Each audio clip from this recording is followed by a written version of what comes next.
संदीप ने अपनी माँ के कहने पर गांव में शादी कर ली थी। लड़की का नाम था सुनीता। माँ का कहना था एकदम मॉडर्न बहू नहीं होनी चाहिए, लेकिन उन्हें नहीं पता था कि गांव से आने वाली बहू सुंदर सुशील तो होगी और उसको गांव से बाहर भी निकाल लाएंगे, लेकिन उसके अंदर का गांव कैसे बाहर निकलेगा। शादी के कुछ दिन बाद, माँ टिफिन तो देना जरा।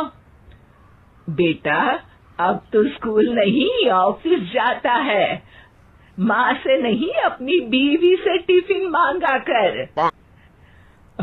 ओके माँ। सुनीता टिफिन ले आओ। जी लो टिफिन, इसके अंदर पिस्ता डाल दिया है। पिस्ता? पिस्ता क्यों? सास जी ने बोला था ना कि आपको पिस्ता बहुत पसंद है। ओहो, मैंने पिस्ता नहीं पास्ता बोला था, पास्ता। पास्ता? कहीं होता है पास्ता? अरे बेटी तू रहने दे, मैं बना दूंगी। अच्छा किया कि पाव भाजी बनाने का नहीं बोला, वरना किसी के पाव बना देती है। सुनीता को बुरा लगता है, लेकिन उसकी नादान हरकतें कम नहीं होती। ऐसे ही एक दिन, अरे तुमने ये क्या लगाया है? अरे आप वो फूस फूस करके लगाते हैं ना, वही। डियो? का दियो? किसको दियो? अरे वही ना जिससे खुशबू आती है। हाँ हाँ सही पकड़े हैं। अच्छा लेकर तो आना। कौन सा डियो लगाया तुमने? अभी लेकर आते हैं जी। संदीप की बात मानकर सुनीता अंदर से खुशबू वाला फुसफुस लेकर आती है। ओएमजी! ओएमजी मतलब ओ माय गणेश ना। अरे ओएमजी छोड़ो, ये खुशबू वाला फुसफुस की बात कर रही थी तुम? हाँ इसी की, फिर से सही पकड़े हैं।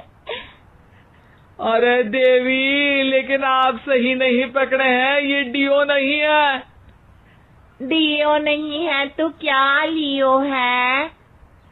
अरे ये रूम फ्रेशनर है, जिसको कमरे में छिड़कते हैं, खुद पर नहीं।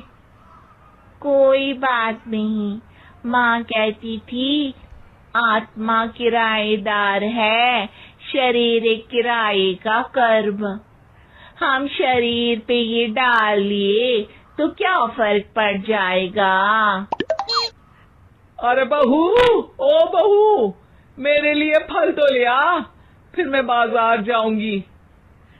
सुनीता अपनी सास के लिए फल लेकर आती है। अरे बेटा, पपीता, तरबूज और सेब फल ऐसे कैसे खा लूं? काट कर तो लिया। माँ जी, मेरे गांव में तो खेत से उठा के सीधा खा लेते हैं। अरे ये तेरा गांव नहीं है ना। अरे संदीप, तू ही कुछ समझा देना इसको बेटा।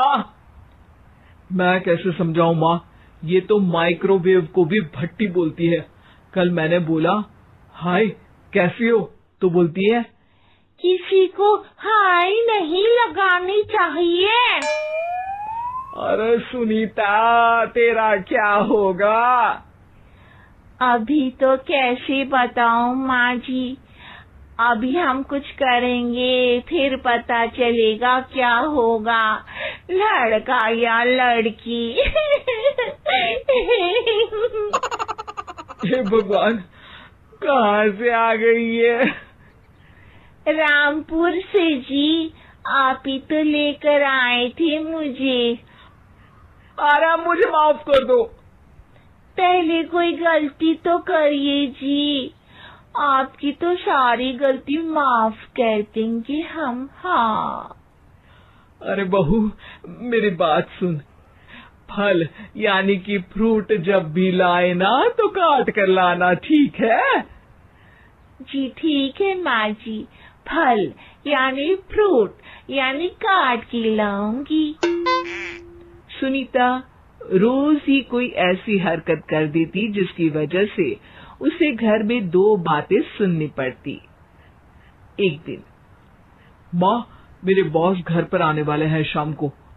उनका बर्थडे है, फैमिली साथ नहीं रहती उनके, तो यही पार्टी कर लेंगे। उनको अच्छा लगा तो शायद मेरा प्रमोशन भी हो जाएगा।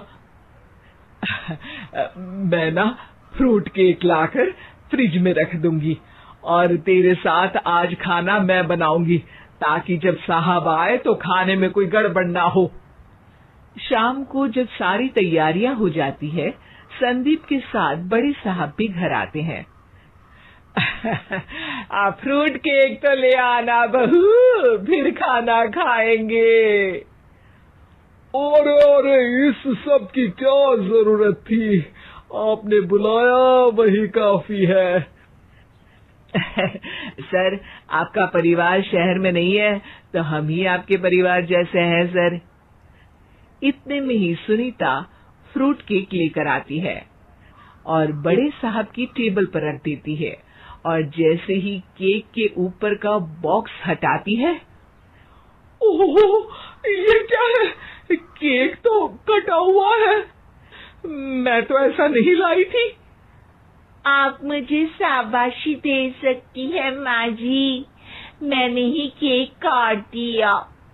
आपने कहा था ना, फल यानी फ्रूट यानी हमेशा काट के लाना, तो फ्रूट केक भी तो फ्रूट ही है ना, तो मैंने पहले ही काट लिया।